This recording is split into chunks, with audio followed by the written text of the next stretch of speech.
어, 말씀은 누가복음 16장 19절에서 36절까지 읽어보겠습니다. 누가복음 16장 19절에서 31절까지 읽어보겠습니다. 읽습니다. 어떤 부자가 있어 자색 옷과 고운 베옷을 입고 매일 호화롭게 지내는데 나사로라고 하는 거지가 있어 헌데 추성인 채로 그 부자의 문전에 누워서 그 부자의 식탁에서 떨어지는 부스러기로 배를 채우려 하더니 심지어 개들이 와서 그의 헌대를 핥더라. 그 일 후에 그 거지가 죽었는데 천사들에 의해 아브라함의 품 안으로 옮겨졌고 그 부자도 죽었으며 장사되었더니 그가 지옥에서 고통받는 중에 눈을 들어 멀리 아브라함과 그의 품 안에 있는 나사로를 보고 그가 울부짖어 말하기를 아버지 아브라함이여 나를 불쌍히 여기셔서 나사로를 보내시어 자기 손가락 끝에 물을 적시어 내 혀를 시원하게 하소서. 이는 내가 지금 이 불꽃 중에 고통을 받고 있기 때문이다 하나 아브라함이 말하기를 아들아 너는 내 생전에 선한 것들을 받았고 이와 같이 나사로는 악한 것들을 받았음을 기억하라. 그러나 이제 그는 위로를 받고 있고 너는 고통을 받고 있느니라. 이 모든 곳 이외에도 우리와 너 사이에는 크고 깊은 구렁이 놓여 있어 여기에서 너희에게로 건너가고자 하여도 갈 수 없고 거기에서 너희가 우리에게로 건너오고자 하여도 올 수 없느니라 하니 그때 그가 말하기를 그러면 아버지여 내가 간구하오니 나사로를 내 아버지의 집으로 보내어 주소서. 나에게 5 형제가 있사오니 나사로가 그들에게 증거하여 그들로 하여금 이 고통스러운 곳에 오지 않게 하소서 하매 아브라함이 그에게 말하기를 그들에게는 모세와 선지자들이 있으니 그들에게 들을 것이니라 하니 그가 말하기를 아니옵니다. 아버지 아브라함이여 그러나 만일 죽은 자들로부터 그들에게 가는 자가 있으면 그들이 회개하리이다 하매 아브라함이 그에게 말하기를 만일 그들이 모세와 선지자들에게서 듣지 아니하면 비록 죽은 자들로부터 일어난 자가 있을지라도 그들은 설복되지 아니할 것이라 하였다 하시니라. 같이 기도하시겠습니다. 하나님 아버지만 영광 받으시옵소서. 오늘 또 은혜의 날을 구원의 날을 베풀어 주시고 또 세상에 베풀어지는 모든 섭리 가운데서 우리를 더욱 사랑하셔서 연단시키려고 이러한 삶을 우리에게 허락하신 줄 압니다. 우리의 삶이 힘들고 어렵고 또 고난과 고통 속에 살더라도 우리는 주님만 믿고 살아가는 줄 압니다. 나사로처럼 그 고난과 역경 속에서도 꿋꿋이 신앙을 지키고 사는 그 삶을 우리에게 가르쳐 주시면서 그와 같이 사는 자, 하나님을 기쁘게 하시는 자라는 것을 성경을 통해서 우리에게 보여주고 있습니다. 우리도 이처럼 오직 주님만 바라보고 살아가는 그리고 주님께서 주시는 참다운 식량만 받아서 먹고 사는 우리가 되도록 이끌어 주옵소서. 우리는 육체를 가지고 있고 너무나 빈약하고 아무것도 모릅니다.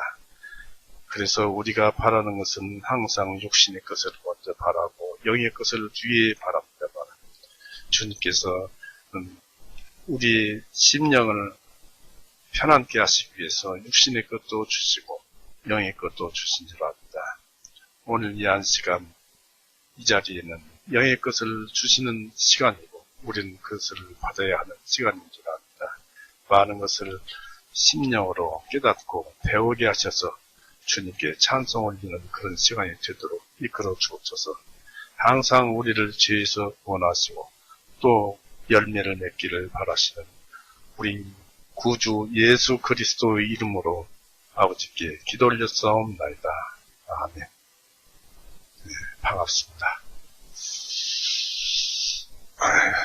참으로 힘들었던 그런 요즘 세상이 아닌가 생각됩니다.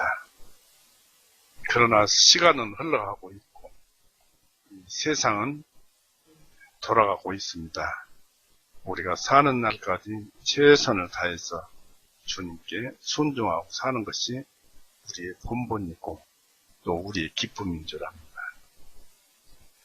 오늘 말씀은 이제 부자와 나사로라는 그 유명한 말씀입니다만은 많은 사람들이 이것을 건성으로 잘하는 분들도 있겠지만은 건성으로 뛰어넘고 핵심만 가지고 얘기를 합니다. 그러나 우리가 이것을 상세히 알아보고 그 다음에 이제 알아들으면 좋겠습니다. 이 누가복음 15장에서는 탕자의 비유가 나옵니다. 이 아버지를 떠난 그 둘째 아들 탕자가 그 아버지를 떠나서 먼 세상에 가서 고생하다 이제 내가 굶어 죽는구나 하고 뒤돌아켜서 아버지에게는 좋은 것이 얼마나 있는가 하고 정신을 차리고서 이 아버지에게 쫓아가니까 아버지는 멀리서 보이지도 않는데 눈으로 보고 쫓아와서 그 둘째 아들을 끼안고 입 맞추고 모든 그 반지도 끼우고 모든 좋은 모든 것으로 즐겁게 하면서 잔치까지 베풀어주는 그런 기록이 15장에 기록되어 있습니다. 이래서 이 비유에서는 하나님께서 이 15장을 통해서 우리 앞에 복음의 은총을 내놓으시고 또 우리 모두를 격려해 주신 반면에 오늘 누가복음 16장 29절 이하의 말씀은 우리 앞에 그 비유는 우리 앞에 닥쳐올 화를 내놓아서 우리가 정신을 차릴 것을 촉구합니다. 죄에 단단히 잠들어 있는 사람은 이 말씀으로는 깨어나지 않을 수도 있을 것입니다. 이 바리새인들은 세속에 반대하는 이 그리스도 설교를 비웃었습니다. 그런데 이 비유는 그런 희롱자들을 심각하게 만들려고 합니다. 부자와 나사로 복음의 의도는 우리를 가난과 고통에 대해서 화해를 시키고 가난과 고통에 대해서 화해를 시키고 또 세속과 육정의 유혹에 대항해서 무장하도록 하려는 것입니다. 이 얘기의 막을 열어서 저 세상에서 이 두 종류 곧 은혜와 화의 종말을 살펴보게 되면 본문의 이 비유는 이 두 가지 의도를 매우 잘 분별해 줌을 보게 됩니다. 영적인 일들을 세상사에서 끌어와서 표현하고 있습니다. 즉 씨 뿌리는 자와 씨의 얘기 또 탕자 등이 있고 본문의 비유만을 제외하고는 전 성경이 전부가 그렇습니다. 그러나 이 비유에서는 영적인 일 자체가 이생과 내세의 선악의 상태에 대한 예교와 표현으로서 나타납니다. 우리는 본문을 역사적인 사실로서 생각할 필요는 없습니다. 그러나 인간사의 진실로 존재하는 사실성의 문제입니다. 즉 불쌍하고 신앙 깊은 사람들이 천대받고 소외당하다가 죽음으로 그 불행을 벗어나서 천국에 가서 축복과 기쁨을 누립니다. 이 기쁨은 전생의 고통과 슬픔이 있었기에 더욱 기쁜 일입니다. 한편 부한 쾌락주의자들은 사치와 향락 속에 살며 불쌍한 사람들에게 무자비하다가 죽어서 참을 수 없는 지옥의 고통으로 갑니다. 그런데 그것은 전생에 누리던 그 쾌락적인 생활이 있었기 때문에 더욱 괴롭고 고통스러운 데다가 그 고통으로부터 구원받을 그런 길조차 없다는 것입니다. 이것은 하나의 비유일까요? 그렇다면 이 비유가 우리에게 말하려는 내용은 무엇일까요?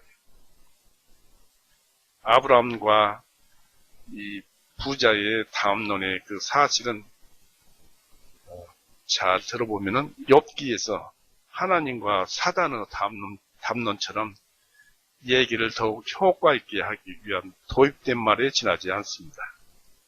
우리 예수님께서 이 세상에 오신 것은 우리로 하여금 내세를 알게 하시고 이 세상에서 우리 생활이 저 세상과 어떤 관련이 있는지를 보여주시기 위해서입니다. 이 얘기대로 예수님은 지금 천국에서 하늘나라에서 그런 일을 하시고 계십니다. 이 서문 곧 이 19절에서 우리는 깊이 생각해 봐야 될 것입니다. 19절 한번 보십시오. 어떤 부자가 있어 자색 옷과 고운 베옷을 입고 매일 호화롭게 지냈는데 했습니다.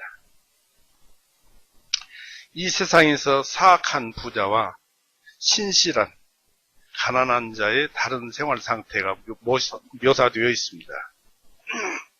우리가 아는 대로 오늘날 사람들이 흔히 옛날에 유대인들이 그랬던 것처럼 번영을 참다운 교회, 교회가 크다든지 교회 건물이 좋다든지 한다는 것을 참다운 그런 번영을 참다운 교회로 알고 또 선한 인간, 하늘로부터 은총받는 사람의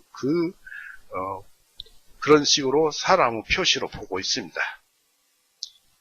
잘되고 그런 사람만 하늘에서 은총받는 사람으로 보고 있다는 것입니다. 그래서 가난한 자를 거의 좋지 않게 생각합니다. 그러나 그리스도는 모든 경우를 통해서 바로 이 오해를 시정해 주셨습니다. 여기 성경에서도 전적으로 그러하십니다. 살펴보면 악한 인간이요 행복의 이 절정에서 영원한 그 불행에 빠진 사람인 한 부자가 있었습니다. 어떤 초기 교인은 이렇게 말했다 합니다. 이 얘기요, 가난한 사람도 가진 이름을, 나사로라고 가진 이름을 가지고 있었지만 부자는 이름도 갖지 못했더라, 성경에 기록되어 있지 못했더라 하는 것입니다. 이것은 어떤 특정한 부자의 이름을 밝힌다면 남에게 미움을 살 수 있고 또 나쁜 감정을 일으키거나 오해를 사기 쉽기 때문이었다고 합니다. 그렇지만 다른 사람들은 지적하기를 그리스도는 부자의 이름을 불러주는 영광도 주지 않으려고 말하지 않았다는 것입니다. 만약 이 부자가 자기의 땅에 자기의 이름을 붙였다면 이 오늘 읽은 성경에 보존되어 있는 그 거지의 이름 나사로만큼이나 오래 갈 것이지만, 성경이 기록되어 좋지 않은 난 오래 갈 것이지만 이 부자의 이름은 그때부터 벌써부터 망각 속에 묻혀져 버리고 말았습니다. 이제 이 부자에 대해서 알아봅니다. 부자는 자색옷과 고운 베옷을 입고 있다고 그랬습니다. 그것은 치장이죠. 쾌락을 위해 고운 베옷을 입었으며 의심할 바 없이 매일 세탁했을 것입니다.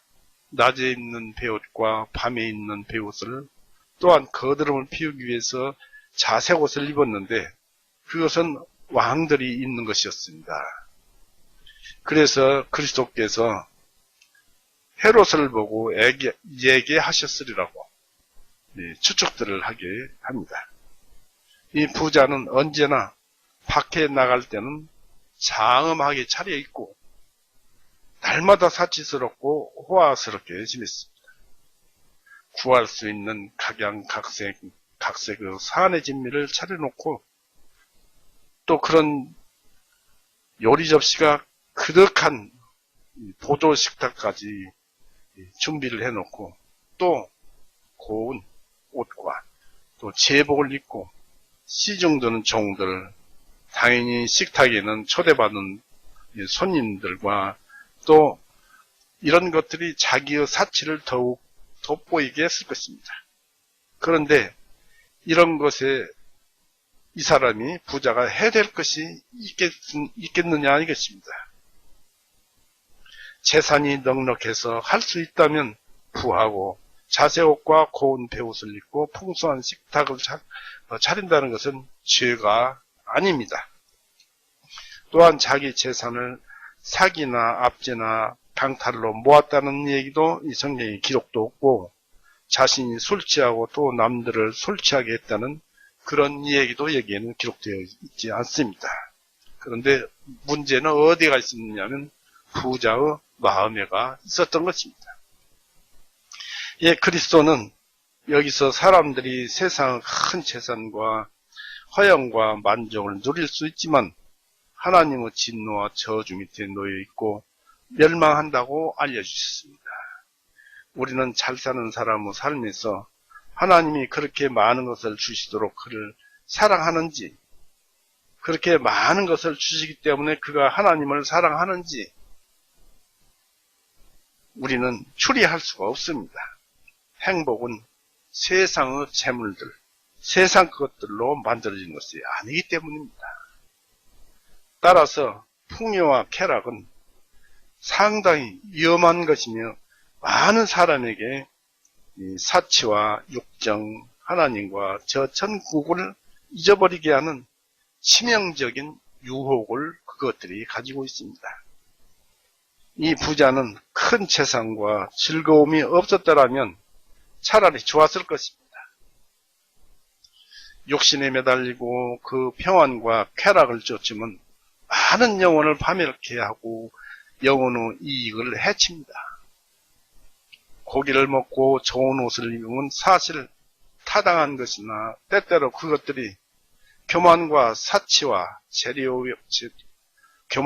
사치의 재료와 연료가 되어서 죄로 이끌어들인다는 것도 사실입니다. 자기의 친구들을 위해 잔치를 열면서 동시에 가난한 사람과 고통받는 사람들을 잊어버리는 것은 하나님을 매우 분노하시게 하는 것입니다.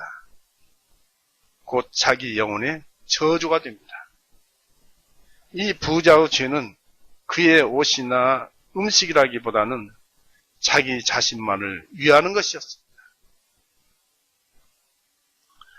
한편 하나님에 대해 신실한 사람, 바로 역경과 고난의 깊은 가운데 있으나 조금 있으면 영원히 행복할 사람이 있습니다. 20절 보니까 나사로라고 하는 거지가 있어 헌데투성인 채로 그 부자의 문전에서 누워서 했습니다. 나사로라고 하는 한 거지가 있었더라고 합니다. 신앙이 매우 깊고 큰 고난 가운데 있었던 이 거지는 당시 선량한 사람들 가운데 잘 알려져 있던 이름으로 당시 이 거지에게는 엘르아살이나 나사로라는 이름이 흔히 불려지곤 했었다고 합니다. 엘르아살이나 나사로는 다 똑같은 뜻을 가지고 있습니다만은 이 나사로는 헬라어 형입니다. 엘르아살은 헬라어 형이 나사로라고 하는데요. 같은 말입니다. 어떤 사람은 엘르아살이라는 이름이 가난한 사람이 더 잘 어울린다고 합니다. 왜냐하면 엘르아살이란 나사로란 그 하나님의 도움을 뜻하는 이름이었고 또 그 이름은 다른 사람들의 도움을 기대할 수 없으므로 하나님의 도움만 의존할 수밖에 없었기 때문입니다. 이 불쌍한 사람은 외부적으로 볼 때 가장 불행한 처지에 빠져 있었습니다. 이 나사로의 몸은 욥기서에 나오는 욥처럼 종기로 뒤덮였고 육신의 병과 약함은 큰 고통이었습니다. 이 중에서도 종기는 더욱 괴로운 것이며 또 주위의 사람들에게는 더욱 참기 어려운 병이었습니다. 참으로 이 지구상의 생명체는 반드시 먹어야 산다는 것입니다. 이 나사로는 먹고 살기 위해서 구걸을 할 수밖에 없었고 부잣집 문간에서 얻을 수 있는 상부스러기로 연명할 수밖에 없었습니다. 이렇게 고통스러운 사람이 이 고난 받고 살기보다는 차라리 죽어버리면 좋겠다라는 그런 생각을 가질 수 있겠지만 하나님께서는 생명력을 그 사람에게 주어서 죽고 싶은 마음을 주지 않을 뿐더러 만약에 그 사람이 어떤 그 잘못된 생각에 휩싸여서 스스로 자살한다면 그런 지옥으로 금방 떨어지게 됩니다. 이 나사로는 그 부자의 상에서 떨어지는 부스러기로 그 생명을 이어갈 수밖에 없었습니다. 나사로는 상처투성이요 절름발이었기 때문에 혼자 힘으로 다닐 수 없었으나 몇몇 동정적인 손길이나 그 밖의 사람들에 의해서 옮겨졌고 부잣집 대문가에 놓여지게 되었습니다. 우리가 선한 사람이라면 우리 자신이 선한 사람이라면 생각을 해봅시다. 돈으로 가난한 사람을 도울 수 없는 사람들은 수고로라도 그들을 도와야 마땅합니다. 한 푼도 구워줄 수 없는 사람은 손 하나라도 빌려 주어야만 마땅합니다. 도움을 베풀 힘이 없는 사람들은 도움이 필요한 사람들을 도움을 줄 수 있는 사람들에게 데려다 주거나 찾아주어야 하는 것입니다. 나사로는 먹고 살아갈 것이 없었고 찾아갈 친척도 없었습니다. 더구나 종교기관도 그 당시 유대 종교기관도 나사로를 돌봐주지 않았습니다. 나사로같이 신실한 사람이 필요한 양식의 결핍으로 죽게 되도록 고생한다는 것은 당시 유대 교회의 타락의 한 예를 보여주는 것이죠. 이 부자의 식탁에 거는 나사로의 기대는 부자의 상에서 떨어지는 것으로 배불리는 것이었습니다. 21절 보십시오. 그 부자의 식탁에서 떨어진 부스러기로 배를 채우려 하더니 심지어 개들이 와서 그의 헌대를 종길한데 헌대를 핥더라 했습니다. 부자의 식탁으로부터 한 접시 음식을 바란 것이 아니었습니다. 나사로는 훌륭한 한 상을 바랄 수도 있었지만 단지 부자의 상 밑으로 떨어지는 부스러기나 먹다 남긴 이 개를 주려고 남긴 고기 찌꺼기라도 감사해 했습니다. 가난한 사람들은 간청을 해야 합니다. 그리고 그들이 얻는 것들에 만족해야만 합니다. 이것이 무엇을 보여주는가에 우리는 주의를 기울여 봅시다. 이 나사로의 곤경과 그 성정을 살피면 그는 가난했습니다. 그러나 영적으로 가난하였습니다. 즉 만족스러운 가난이었습니다. 그는 부자의 대문 곁에서 불평하고 소리 지르며 시끄럽게 누워있지 않고 조용히 또 얌전하게 부스러기로 배불리기를 바라면서 누워 있었습니다. 즉 하나님께서 불러가실 때까지 그렇게 살았던 것입니다. 이 비참한 한 인간은 선한 사람이요 하나님의 은총 안에 있었습니다. 하나님의 성도나 종들 중에 귀한 사람들의 운명이 이 세상에서 큰 고난받는 것은 흔히 있다는 것을 생각해야 할 것입니다.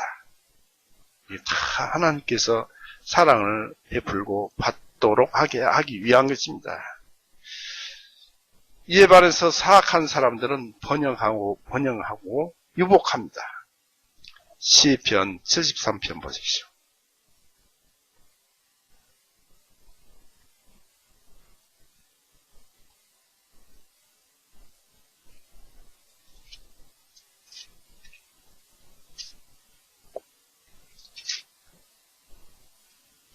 시편 73편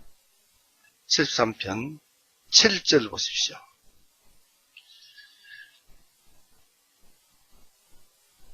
그들의 눈은 기름짐으로 부풀어 올랐고 그들의 마음에 원하는 것보다 더 많이 가졌나이다. 그리고 11절 보십시오. 그들이 말하기를 하나님이 어떻게 아시겠느냐? 지극히 높으신 분에게 지식이 있겠느냐? 하나이다. 라고 합니다. 그런데 이런 얘기를 누가 들었냐면 제사장이 들었어요. 그 제사장이 말하기를 14절 보십시오. 이는 내가 온종일 역병에 갈려 있었고 매일 아침 징벌을 받았기 때문이다. 그런데 나중에 뭐라고 했느냐면 17절 보십시오. 16절 보십시오. 내가 이것을 알려고 생각한 즉 그것이 내게 너무 심한 고통이 되었더니 즉 왜 악인이 잘 먹고 잘 살고 또 하나님을 섬기는 자는 왜 이렇게 가난하고 고통을 받고 사는가 하고 그것을 알려고 아무리 생각을 해도 잘 몰라서 그것이 내게 너무 심한 고통이 되었더니 17절에 내가 하나님의 성소 안으로 들어왔을 때에서야 비로소 그들의 종말을 내가 깨달았나이다. 바로 하나님의 말씀, 성경 말씀을 읽으니까 가난한 자나 부자나 하나님께서 심판을 하시고 잘 먹고 잘 입고 악하게 산 사람들은 성경에 보니까 지옥으로 가더라는 그 하나님의 심판의 말씀이 있더라. 그것을 깨닫고 비로소 즐거워했다는 것입니다. 하나님의 안에 사는 것이 얼마나 좋은가, 천국에 간다는 것이 얼마나 좋은가를 알려주는 것입니다. 자, 집안에는 다시 본문으로 돌아가서 집안에는 호화롭게 지내는 그 진노 자식이요 지옥의 상속자가 앉아있고 문전에는 배고파 죽어가는 사람의 자식이요 천국의 상속자가 누워있습니다. 누가 더 낫겠습니까? 행복하겠습니까? 한 인간의 영적인 상태가 그 순간의 외적인 상태로 판단되어지는 것이겠느냐? 이것입니다. 당연히 아니죠. 나사로에 대한 그 부자의 기분을 보면은 부자가 나사로를 학대했다거나 문간에 있지 못하게 했다거나 어떤 해를 끼쳤다는 얘기를 들을 수 없지만 기록이 없지만 나사로를 가볍게 보고 아무런 관심도 없고 돌봐주지 않았다는 것은 알 수 있습니다. 그러나 자기 집 문간에 진정한 그 자선을 받아야 할 대상이 있었습니다. 그의 의무는 참으로 가련한 것이었습니다. 이런 사람이 부자의 문간에 앉아 있었고 이 불쌍한 사람은 착한 성품과 선한 행위로 칭찬받을 만한 모든 것을 갖추었습니다. 그에게는 나사로에게는 하찮은 일이라도 큰 친절이 되려면 부자는 이것을 무시해버렸습니다. 그 부자는 이 거지를 나사로를 데려다가 헛간이라도 거하게 하라고 지시하지도 않고 다만 문간에 내버려 두었습니다. 가난한 사람들을 억누르거나 짓밟지 않는 것만으로 충분하지 않습니다. 하나님께서 부자를 부하게 하시는 것은 부자의 복으로서 불쌍한 자를 구조하거나 도와주라고 그 복을 주신 것입니다. 그런데도 구조하거나 도움을 주지 않는다면 마지막 심판날에 우리는 주님께 불충한 종으로 드러날 것입니다. 부자가 가장 무서운 운명에 처하는 이유는 바로 나는 굶주렸다. 그러나 너는 내게 먹을 것을 주지 않았다 하는 것입니다. 같은 말씀이 비슷한 말씀이 마태복음 24장 보십시오. 마태복음 25장, 마태복음 25장 42절, 43절 보십시오. 25장 42절, 43절. 그러므로 깨어있으라. 이는 어느 시각에 너희 주님께서 오실는지 너희가 알지 못하기 때문이다. 그러나 이것을 알라. 만일 그 집 주인이 도적이 어느 시간에 올 것인지 알았더라면 그가 깨어있어 자기 집에 뚫리지 못하게 하리라. 제가 잘못 찾았습니다. 잘못 읽었어요. 마태복음 24장은 읽었네요. 마태복음 25장 42절. 이는 내가 굶주렸을 때 너희가 내게 먹을 것을 주지 아니하였고 내가 목말랐을 때 너희가 내게 마실 것을 주지 아니하였으며 내가 나그네 되었을 때 너희가 나를 영접하지 아니하였고 헐벗었을 때 너희가 내게 옷을 입혀주지 아니하였고 병들었을 때 감옥에 갇혔을 때 너희는 나를 찾아와 주지 아니하였기 때문이라 했습니다. 그래서 이 사람한테 예수님이 당신을 들어서서 이 얘기를 했지만은 내가 나그네 되었 43절을 보니까 나그네 되었을 때 너희가 나를 영접하지 아니하였고 했습니다. 또 헐벗었을 때 너희가 내게 옷을 입혀주지 아니하였고 옷을 벗기고 빼앗아 갔다는 것이 아니라 이 헐벗었을 때 너희가 내게 옷을 입혀주지 아니하였고 합니다. 바로 이 나사로의 입장을 예수님께서 말씀하시면서 이런 사람은 결국 지옥불에 41절 끝에 보니까 마귀와 그 천사들을 위하여 예비된 영원한 불 속으로 들어가리라 했습니다. 여기서 중요한 것은 이런 그 사건의 그 사실만 알 것이 아니라 42절, 43절 속에서 형제 자매님들 속에는 예수님이 계시기 때문에 그 형제 자매님을 도와주지 않는 것은 바로 예수님을 도와주지 않는다는 것입니다. 그래서 한 형제가 바로 그가 거듭났다면 그 속에 예수님이 있기 때문에 예수님을 대하듯 형제 자매를 대해야 한다는 것입니다. 그것은 바로 사랑입니다. 그것은 이 나사로를 도와줘야 할 부자의 임무가 있듯이 그런 임무가 다른 형제들에게 다 주어졌다는 것입니다. 이런 말씀 속에서 사람들이 거듭난 형제 자매들을 서로 사랑하고 도와줘야 한다는 것을 잊어버리면 안 되겠지요. 그러나 이 사람은 부자는 거듭나지도 않았을 뿐더러 욕심만 가지고 있지만은 이 예수님을 도와주지 않은 사람은 지옥 간다는 것입니다. 우리가 그것을 볼 수 있습니다.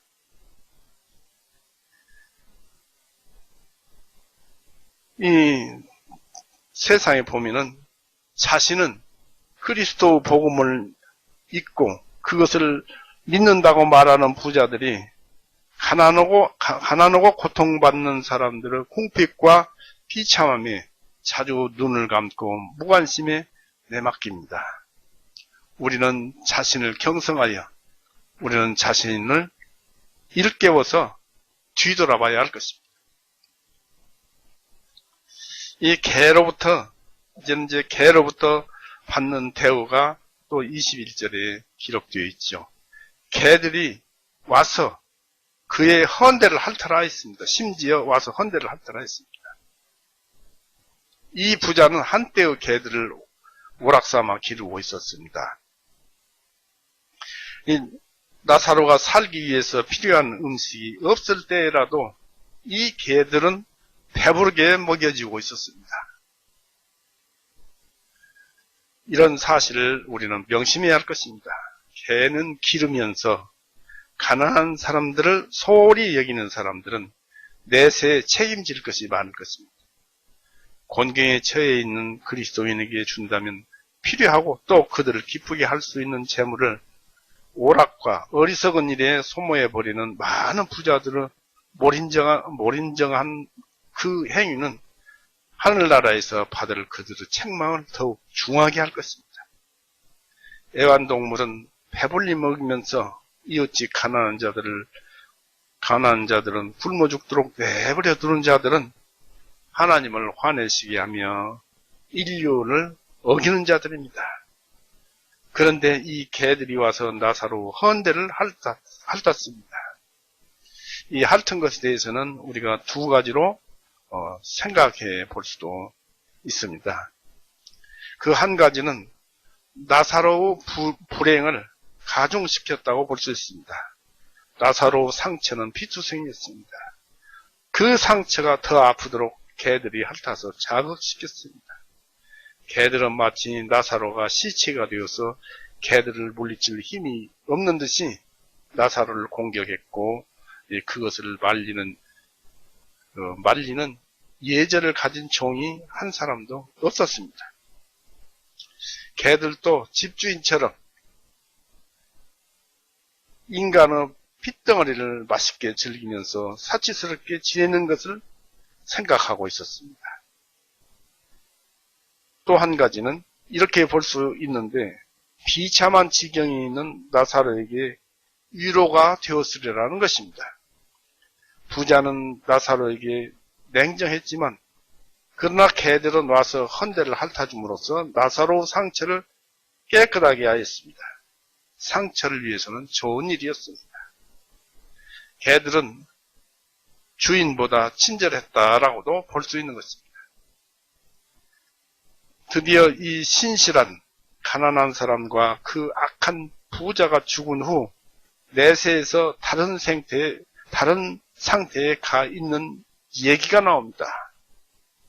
이제 거지는 악한 부자가 유리한 삶을, 여기서 보면은 악한 부자가 유리한 삶을 살아왔었습니다. 그러나 이제는 바뀌었습니다. 둘 다 죽었습니다.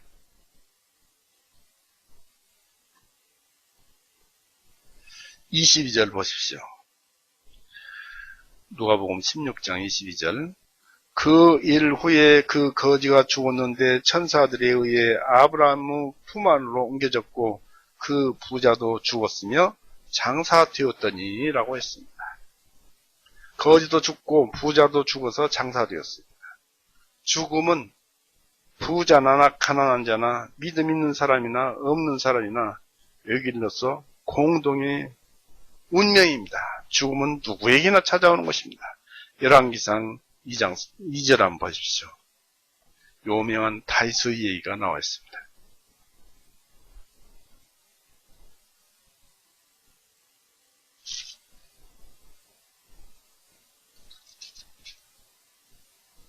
열왕기상 2장 1절 2절 보시겠습니다. 이제 다윗이 죽을 날들이 가까워지므로 그가 그의 아들 솔로몬에게 당부하여 말하기를 내가 땅의 모든 자들의 길로, 이 죽음이죠. 모든 자들의 길로 가노라. 그러므로 너는 강하여 네 스스로 대장부들 앞에 보이라. 모든 사람이 가는 길이 죽음입니다. 그들은 죽음이란 대문에서 서로 만납니다. 문을 들어서도 한 사람은 평안한 가운데 죽고 다른 한 사람은 영혼의 비통합을 안고 죽으나 이 둘이 일반으로 흙 속에 눕는 것입니다. 똑같이 흙 속에 눕습니다. 죽음은 부자에게나 가난한 자에게나 차별이 없습니다. 다만 차이가 있다면 성도는 죽어서 고통을 마감하고 영원한 즐거움에 들어갈 것이지만은 죄인은 죽어서 영원한 고통과 파멸에 처하게 될 것입니다. 그러므로 부자나 가난한 자나 죽음을 준비해줘야 합니다. 죽음은 둘 다를 기다리고 있기 때문입니다. 거지가 먼저 죽었습니다. 나사로가 먼저 죽었습니다. 하나님은 때때로 아직 죄인들이 번창하는 때 신실한 사람들을 먼저 세상에서 불러가십니다. 그의 불행을 빠르게 마감하는 것은 오히려 거지에게는 좋은 일이었습니다. 그가 세상에서 다른 피난처나 쉴 곳을 발견할 수 없었기 때문에 피곤한 자가 쉼을 구하는 그 무덤 속에 거지는 숨은 것입니다. 후에 부자도 죽어서 장사되었습니다. 이 나사로 매장에 대해서는 아무 말도 없습니다. 아무데나 구덩이를 파고 어떤 의식도 없이 시신을 집어 쳐넣었을 것입니다. 나사로를 짐승의 시체처럼 땅속에 묻었습니다. 어쩌면 개들이 나사로 뼈를 뜯지 않도록 땅에 묻기라도 했다면 그것은 큰 호의를 베푼 것이라고 간주해야 합니다. 그러나 부자는 호화로운 장례식을 가졌습니다. 의회가 정식으로 정장으로 안치되고 무덤까지 애도객이 줄을 지으면서 묘비석이 세워졌습니다. 아마도 그와 그의 관대한 인생, 그가 베풀어서 많은 사람들이 즐기며 칭찬하던 좋은 연회등을 찬양하는 제문도 읽었을 것입니다. 악한 자에 대해서는 조그마한 수고도 없이 꼴짝이에 내던져 묻어졌을 것입니다. 고통받는 자는 꼴짝이와 흙덩어리를 달게 여기게 된다고 말해집니다. 그러니까 죽음이 좋다는 얘기죠. 욥기 21장에 32절, 33절에 기록되어 있습니다. 이 장례식이란 것이 그 사람의 행복에 대해서 얼마나 동떨어진 것이겠습니까? 장례식과 그 사람의 행복하고는 상관이 없어요. 넘남입니다. 죽은 자가 장례식을 행복하게 여기겠습니까? 한번 가면 끝인데 사람이 신우사를 알 자가 누구냐? 죽은 뒤에 이 세상 일을 죽은 자가 알 사람이 누가 있겠느냐 하는 그 전도서 말씀도 있습니다. 이러나 저러나 다 흙 속에 묻혀 썩어버리기 때문에 그렇습니다. 그래서 장례식은 호화스럽게 할 것도 없고 너무 천하게 할 것도 없고 그렇습니다. 이 거지는 죽어 천사들에게 받들려서 아브라함의 품속에 옮겨졌습니다. 천사의 호의를 받고 천사들 가운데 들어갔다는 것은 그렇게도 크고 장엄한 의식으로 무덤에 들어간 부자의 영광과는 비교가 안 되는 나사로 영혼은 커다란 영예였습니다. 생각해 봅시다. 나사로의 영혼은 몸과는 떨어진 상태에서 존재했습니다. 영혼은 죽지 않았고 여기서 예수 그리스도께서 말씀하시잖아요. 영혼이 아브라함 품에 있더라고 말씀하시잖아요. 그래서 영혼은 죽지 않았고 즉 몸과 함께 잠든다고 합니다. 쉰다고 합니다. 하나님이 여기서 말하셨습니다.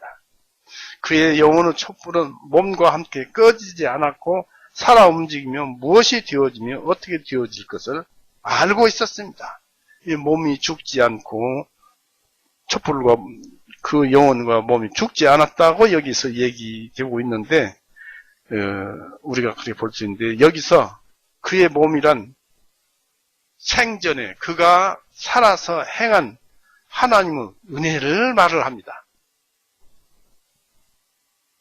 주님 안에서 복종하고 순종하고 하나님의 사랑을 받고 사는 삶이 그 사람의 몸이라는 얘기, 실제의 몸입니다. 그의 영혼은 내세로, 즉 영들의 세계로 옮겨갔습니다. 영혼을 주신 하나님께 그 원래의 고향으로 돌아간 것입니다. 이것은 옮겨졌다는 표현에 함축되어 있습니다. 인간의 영은 위로 향해서 올라갑니다. 전도서에서도 기록되어 있습니다. 이 천사들은 영혼을 보살핍니다. 영혼은 천사들에 의해서 옮겨졌습니다. 천사들은 구원받은 자들이 살아있을 때나 죽을 때 그들을 지도하는 영입니다. 또한 그들의 지구상에서 사는 그런 삶뿐만 아니라 하늘에 있는 영원한 지배로의 여행을 잘 보살피는 책임을 가지고 있고 또 미지의 안전치 못한 땅에서 안내와 보호자가 되는 것이 천사입니다.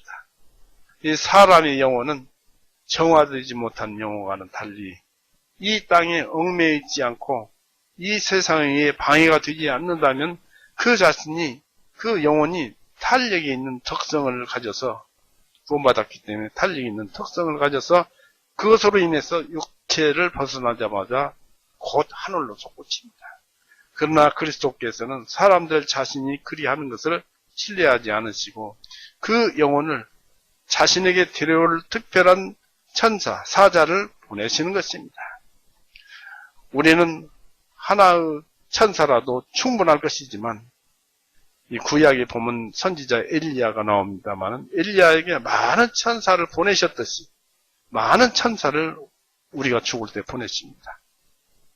애굽의 왕이 그의 마차를 세상 왕들로 끌게 했다고 합니다.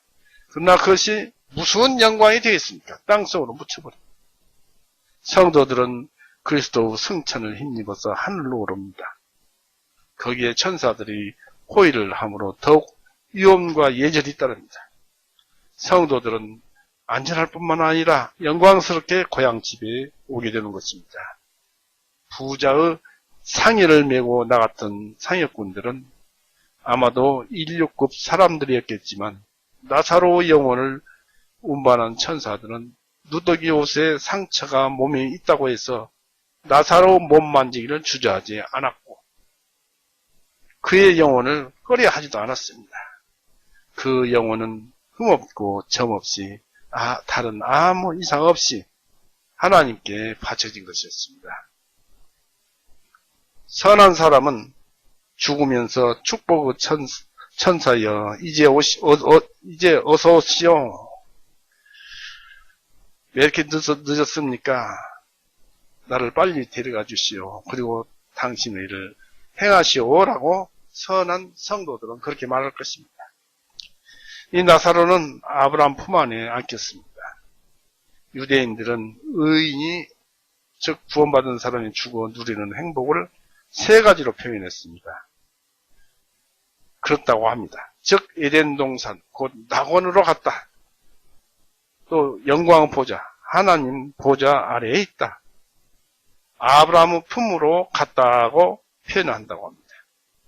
예수님께서는 아브라함 품으로 갔다는 표현을 사용하셨습니다. 아브라함은 신실한 자의 조상입니다. 그러므로 신실한 자들의 영혼은 아브라함에게 나아가게 되는 것입니다. 그는 자비로운 아버지같이 그 영혼들을 품에 껴안습니다. 또한 그의 영혼들이 처음 나옴을 환영하면서 이 세상의 슬픔과 죄로부터 나오는 자들을 깨끗이 씻겨주십니다. 나사로는 아브라함의 품 안에 안겨졌습니다. 나사로가 함께 잔치를 가지게 되었습니다. 왜냐하면 손님은 잔치에서 다른 사람의 가슴에 기대는 것으로 말해지기 때문입니다.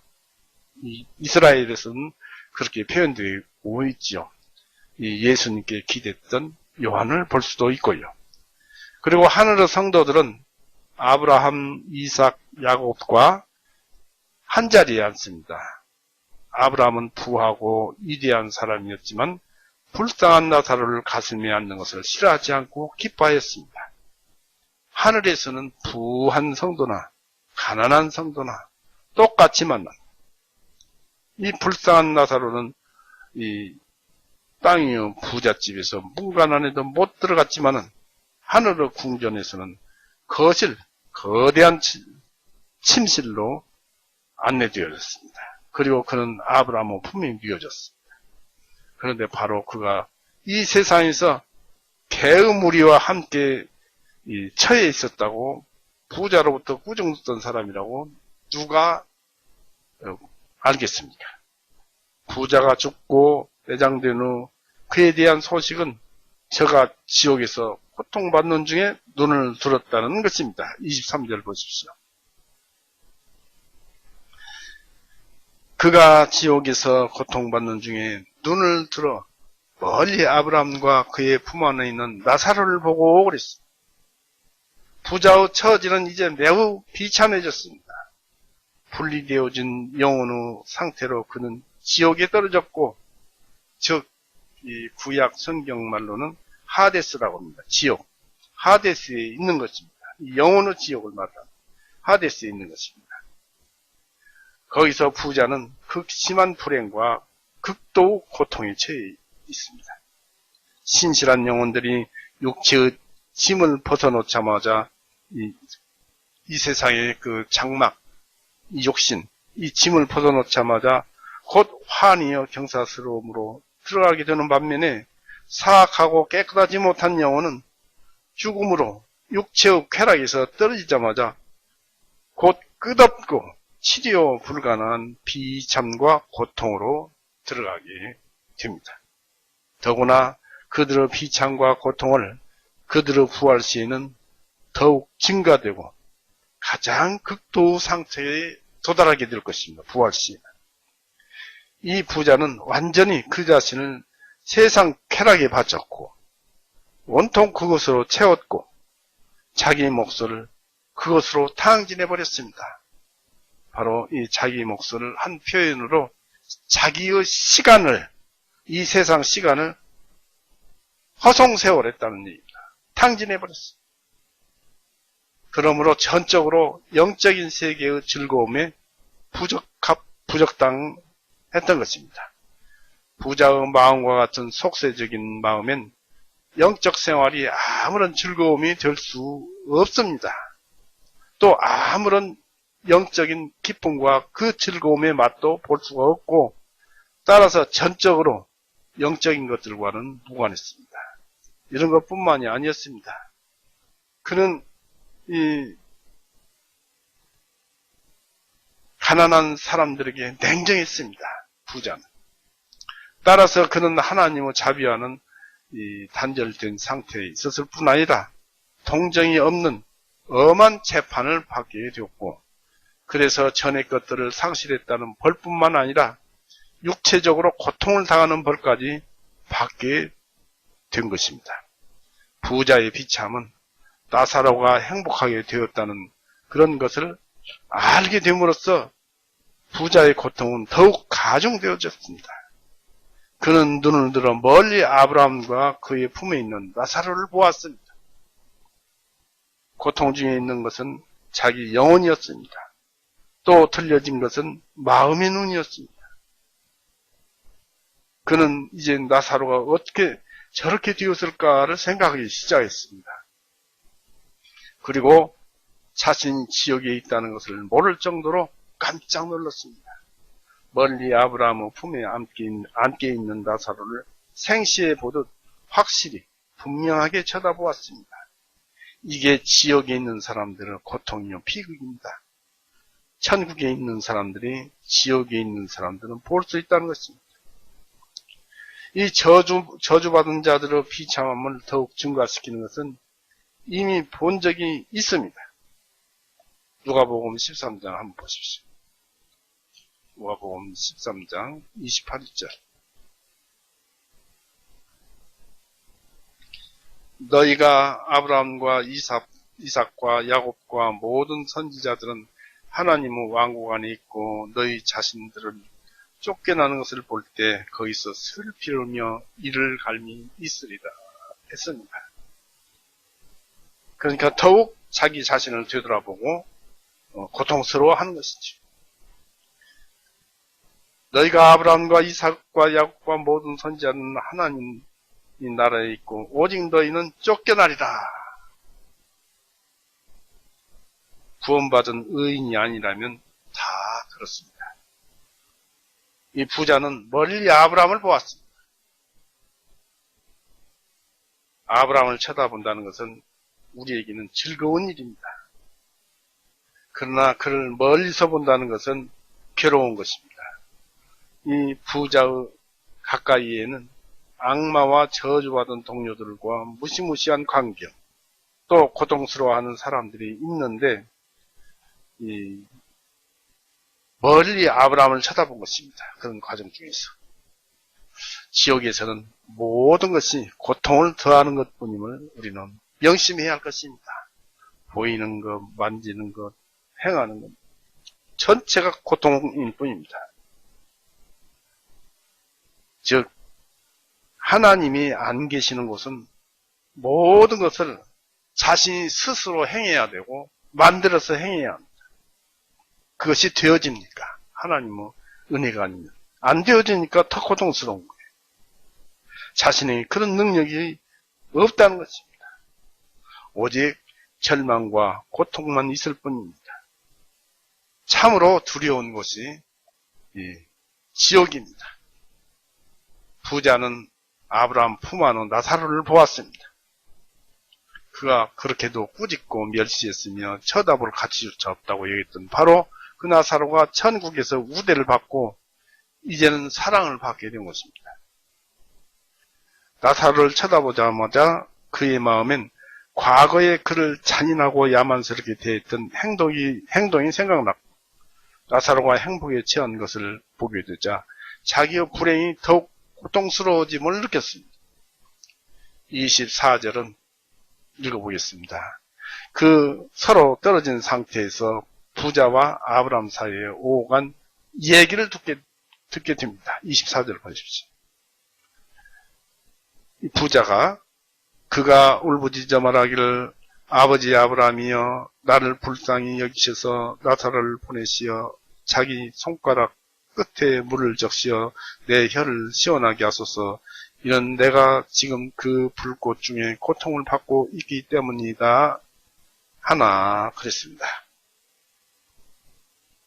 이 부자와 나사로는 현세에서도 떨어져 있었고 영광은 그 성도와 저주받은 죄인 사이에 어떤 대화나 대답이 있지도 않고 있을 것도 아니지만은 이 양자의 마음에 떠오르는 것들을 표현하는 대화로서 즉 지금에 있는 지옥에 있는 부자와 이 아브라함과 대화는 마음의 대화예요. 몸이 아직 부활이 안 됐으니까 마음으로 대화를 하는 거예요. 영으로 대화를 하는 거예요. 영의 세계니까. 이 양자의 마음에 떠오르는 것들을 표현하는 대화로서 특별히 애처롭게 보이려고 마음을 움직이게 하기 위해서 마련된 것을 여기서처럼 표현하는 것은 매우 적절한 일입니다. 부자가 어린 양 앞에서 고통받는 죄인들을 보았어요. 계시록 14장 10절 이제 이런 데서 이제 무엇인가 하나씩 아는 것이죠. 계시록 14장 10절 보십시오.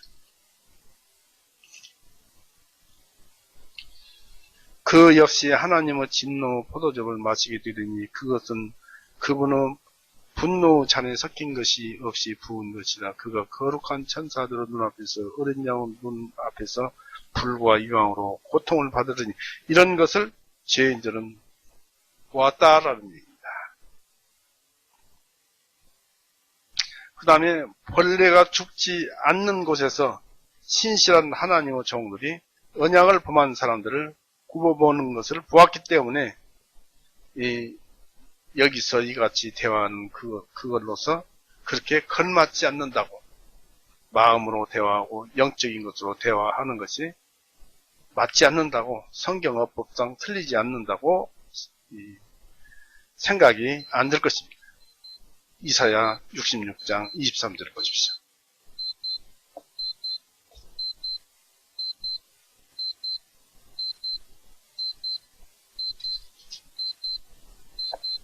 이사야 66장 23절 24절 세 달부터 그 다음 세 달까지 또 안식일부터 그 다음 안식일까지 모든 육체가 내 앞에 경배하려 오리라. 주가 말하노라.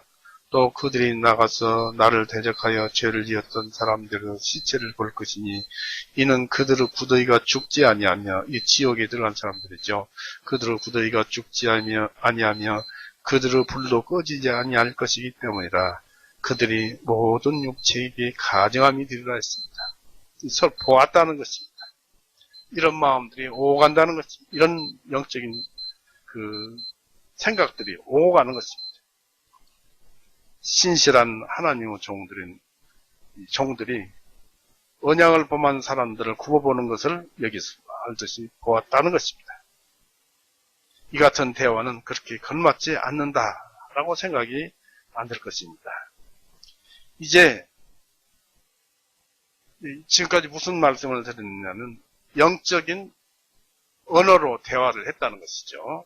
말로, 지금 우리 같이 말로 하는 것이 아니고 마음으로 대화했더라는 것입니다. 이제 아브라함과 부자의 대화를 생각해 봅시다. 즉 아브라함과 부자의 대화도 영혼의 얘기입니다.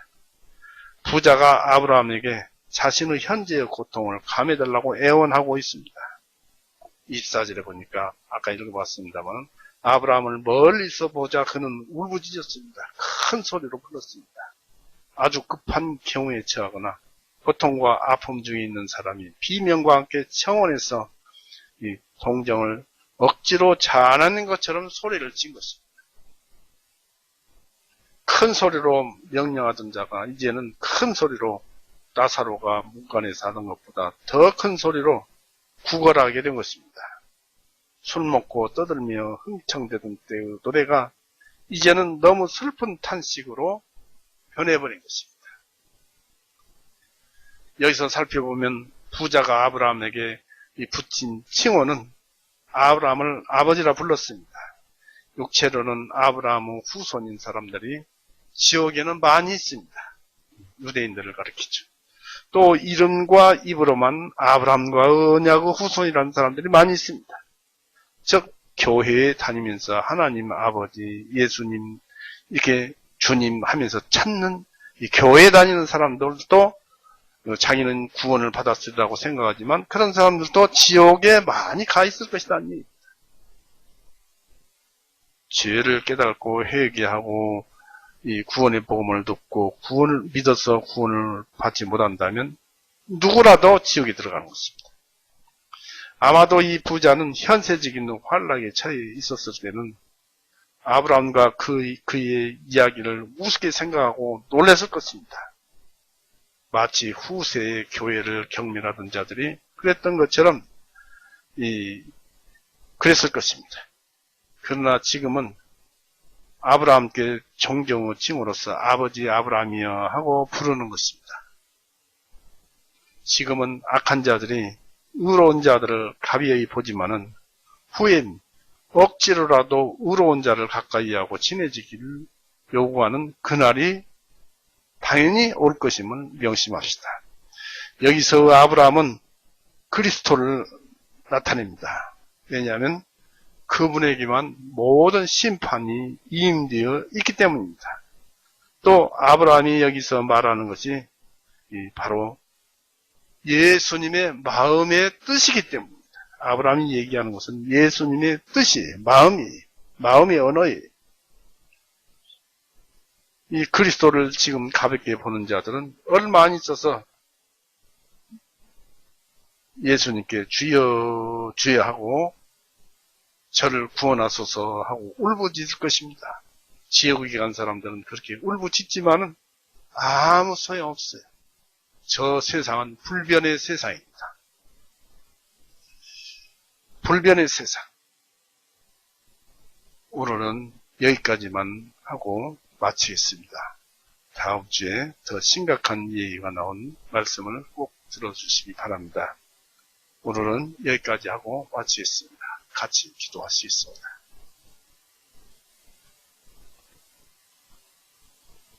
사랑이 많으신 하나님 아버지, 언제나 우리를 사랑하시고 또 공의로서 사랑의 방법을 바꿔주시고 그래서 우리를 주님의 거룩하신 그 뜻으로 인도하셔서 한 걸음 한 걸음 죄와 멀리 떨어져 있게 하고 하나님께서 주신 그 진액을 받아서 우리가 주님의 말씀에 의한 열매를 맺고 그것이 우리의 몸이 되고 우리의 분깃이 되어서 저 천국에서 하나님을 한없이 찬송하는 즐거워하고 기뻐하는 우리가 됨을 우리가 압니다. 오늘도 이런 말씀 속에서 이 부자와 가난한 자가 세상에 있었고 또 우리는 고통과 이런 그 고난과 가난과 친구가 되어서 살아가되 그 속에는 하나님의 은혜가 있다는 것을 알았습니다. 오늘도 이런 귀한 시간을 허락해 주시고 코로나가 번창한 이때 적은 수이지만 은혜 가운데서 모이게 해주셨음을 감사드립니다. 오늘 참석하신 형제 자매님들에게 아버지께서 큰 사랑과 영육 간에 돌봐주시고 모든 것을 기쁨으로 또 한 주간이 지나가게 하여 주옵소서. 이 세상은 절망과 고통으로 살기에는 너무나 아까운 시간입니다. 모든 것이 희망일 뿐입니다. 그 희망 가운데서 놓치지 않고 주님의 말씀 붙들고 살게 하여 주옵시고 우리가 나가는 바를 항시 인도하고 지도하여 주옵소서. 오늘도 우리를 사랑하여 주시는 우리 구주 예수 그리스도 이름으로 아버지께 감사하며 기도 올렸사옵나이다. 아멘. 마칩니다.